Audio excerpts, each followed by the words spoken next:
빌립보 2장 29절 이러므로 너희가 주 안에서 모든 기쁨으로 3장 1절 끝으로 나의 형제들아 주 안에서 기뻐하라 4장 4절 주 안에서 항상 기뻐하라 내가 다시 말하노니 기뻐하라 4장 10절 내가 주 안에서 크게 기뻐함은 참으면서 속으로 삭히면서 불평하면서 버티면서 힘들게 살아가는 사람들이 많습니다. 가끔 기뻐하기도 하지만 그 기쁨은 오래 지속되지 못합니다. 그래서 항상 기뻐하면서 사는 사람은 드뭅니다. 그런데 그리스도인의 의무 혹은 특징 중 하나는 가끔 기뻐하는 것이 아니라 항상 기뻐하는 것이라고 성경은 말합니다. 빌립보서에 항상 기뻐하면서 살 수 있는 비결이 있습니다. 기쁨이 빌립보서의 주제입니다.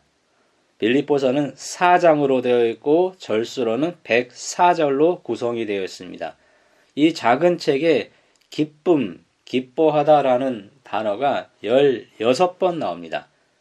당시 빌립보 교인들은 시련과 관한과 내분이 있었습니다. 바울도 지금 사형 선고냐 무죄 석방이냐의 갈림길에 있었어요. 그렇지만 빌립보서에 기쁨이란 단어가 많이 나옵니다. 빌립보 교인들이 힘이 빠져 있었기 때문에 바울이 기쁨을 강조했을 것입니다. 이것은 비단 빌립보 교인들만이 아니라 바울이 자신에게도 하는 권면이었을 것입니다. 빌립보서가 기록되기 10년 전쯤에 바울과 실라는 빌립보 감옥에서 매맞고 등에 피가 흐르는 아주 심한 아픔 가운데서도 한밤중에 찬송을 불렀습니다.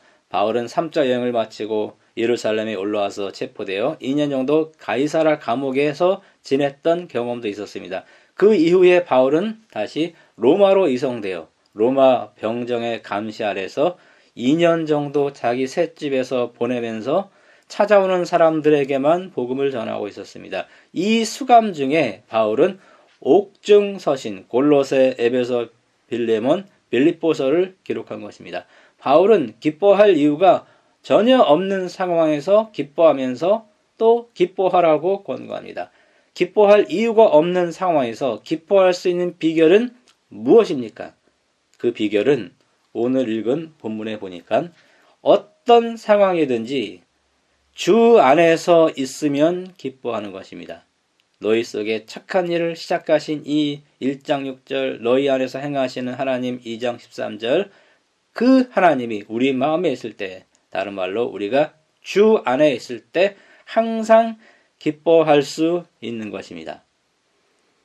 신약 성경에 생각하다라는 헬라어 단어가 26번 사용되었습니다.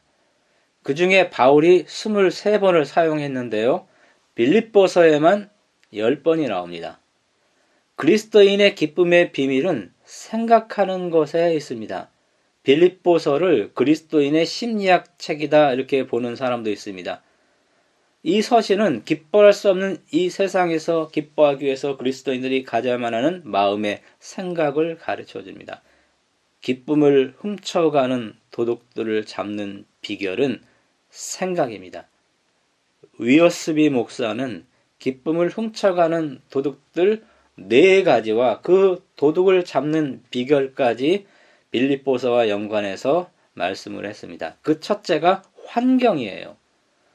외적 환경에 자기 행복을 의존하는 사람은 불행할 때가 훨씬 더 많다는 것입니다. 우리는 스트레스를 받는 환경에 살고 있기 때문입니다.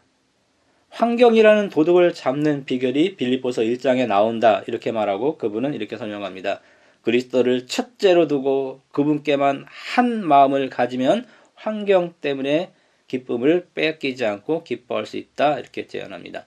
두 번째 도둑은 사람이에요.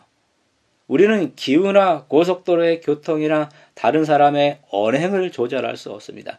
다른 사람들의 댐댐이와 그들의 말과 그들의 행동은 나의 기쁨을 빼앗아가는 도둑입니다. 빌립보서 2장에 그 도둑을 잡는 비결이 있는데요. 그것은 예수님이 첫째이고 다른 사람들이 둘째이고 자신은 마지막에 두면 사람들이란 도둑을 잡아내고 기쁨을 잃어버리지 않는다 이렇게 제안합니다. 세 번째 도둑은 물질입니다. 기쁨이 소유로부터 온다고 생각하면은요, 세상 물질이 우리를 소유합니다. 그래서 우리의 기쁨을 빼앗아 갑니다. 물질이란 도둑을 잡는 비결은 빌립보 3장에 나옵니다. 그것은 세상의 일을 생각하지 말라. 19절에 나옵니다. 하늘 시민권을 가진 사람이라는 표현이 20절에 나오죠. 그런 사람으로서 세상 것들을 바라본다면 물질이란 도둑에게 기쁨을 빼앗기지 않을 수 있다라고 언급합니다. 마지막 네 번째 도둑은 걱정입니다. 우리 기쁨을 빼앗아가는 최대의 적이 걱정입니다. 환경, 사람, 물질, 이것은 외적이지만은요, 걱정은 내부 소용입니다. 환경, 사람, 물질에 대한 잘못된 생각이 걱정입니다. 빌립보 4장에 걱정 도둑을 잡는 비결이 나옵니다. 그것은 걱정거리들을 가지고 기도하라고 6절, 7절에 말합니다. 올바른 생각을 가지라고 8절에 말하고요. 올바른 삶을 살라고 9절에 말합니다. 자족하라고 11절, 12절에 말합니다. 이것이 걱정 도둑을 잡는 비결입니다. 주 안에 있지 않으면 이런 마음, 이런 생각을 가질 수가 없습니다. 빌립보서의 각 장이 그리스도 안에, 주 안에로 시작합니다. 주 안에서 있으면 어떤 상황에서도 기뻐할 수 있습니다. 항상 기뻐할 수 있는 비결은요, 한마디로 주 안에서 있는 것입니다. 4장 1절에는 특별히 주 안에 서 있어야 한다고 말합니다. 이 서라라는 이 헬라어 단어는 현재의 지속적인 명령입니다. 적들이 쳐들어왔을 때 사령관이 끝까지 진지를 사수하라고 명령할 때 사용되었던 말입니다. 코스를 이탈하지 않고 고수해야만 하는 경지자를 가리키는 단어로 쓰였고 메시지 성경은 그렇게 번역을 했습니다. 육상 선수가 트랙을 벗어나면 실격입니다. 사탄은 우리가 초소를 버리고 트랙을 이탈하게 하려고 온갖 노력을 합니다. 그래서 주 안에 서 있기가 쉽지가 않습니다. 내가 지금 주 안에 서 있는가요? 아니면 주 밖에 서 있는가요? 이것을 우리는 항상 확인해야만 합니다. 이 사회학에서는요, 즐거운 상태를 규정할 때 일정한 정도를 넘으면 좋은 것도 오히려 괴로움이 된다고 말합니다. 이 세상 모든 것은 어느 순간까지 가면 질리고 실증나고 지겨워지고 권태를 느끼게 됩니다. 어떤 심리학자가 미국 인디애나주에서 복권에 당첨된 22명에 대해서 생활 만족도를 조사했습니다. 상금액은 최고 $10,000였으며 평균 $500,000였습니다. 아주 행복하다가 최고점으로 9점이고 전혀 행복하지 않다가 1점이에요. 보통 사람들은 6.5점의 행복도를 느끼고 있었어요. 그런데 복권에 당첨된 직후에 느낀 행복도가 9점이었어요. 그러나 1년 뒤에는 다시 6.8점으로 줄어들어서 보통 사람 수준이 되었다고 합니다. 이런 물질적인 것만이 아니라 정신적인 것에도 실증이 있습니다. 남녀 간의 사랑의 권태기는 6개월에서 18개월, 길게는 30개월 후에 온다는 것은 이미 일반화되었습니다. 따라서 이 세상이 주는 기쁨은요, 모두 한계가 있습니다. 그리고 이 기쁨은 뇌의 호르몬과 관계가 있어요. 사람이 어떤 쾌감을 느끼고 있을 때 공통적으로 뇌에서 활동하는 것이 A10 신경, 이 쾌감 신경입니다. 사람의 이 사고나 행위에서 발생하는 쾌감은 모두 A10 신경에서 비롯됩니다. 마약이나 각성제도 A10 신경을 억지로 흥분시켜서 쾌감을 얻는 것이라고 합니다. A10 신경은 사람의 뇌에서 가장 중요한 세 것을 통과한다고 합니다. 지적인 것을 만들어내는 대뇌 피질의 전두엽과 측두엽을 통과합니다. 정적인 것과 연관이 있는 대뇌 본연계와 대뇌 기저핵을 통과합니다. 의지를 만들어내는 뇌간의 시상하부를 통과한다고 합니다. 그리고 A10 신경 가장자리에서 도파민이 방출되어서 쾌감을 준다는 원리입니다. 도파민이 과도하게 분비되면 일찍 죽거나 정신분열이 옵니다. 또 이것이 적게 분비되면 파킨스병이나 치매 가능성이 높아진다고 합니다. 그래서 우리 몸에 적정량의 도파민을 유지하게 하는 자동 조절 원리가 있다고 합니다. 양성 피드백은 호르몬이 적게 분비될 때 이것을 촉진시키고 음성 피드백은 호르몬이 너무 분비될 때 이것을 억제합니다. 따라서 세속적인 것에는 음성 피드백이 있기 때문에 쾌감의 한계가 있어요. 그래서 여기 너무 집착하지 말라는 하나님의 의도가 여기 숨어 있다고 저는 봅니다. 그런데 우리 뇌에서 발견된 20가지 이상의 마약 물질 중에 하나인 베타 엔돌핀은 음성 피드백이 없다고 합니다.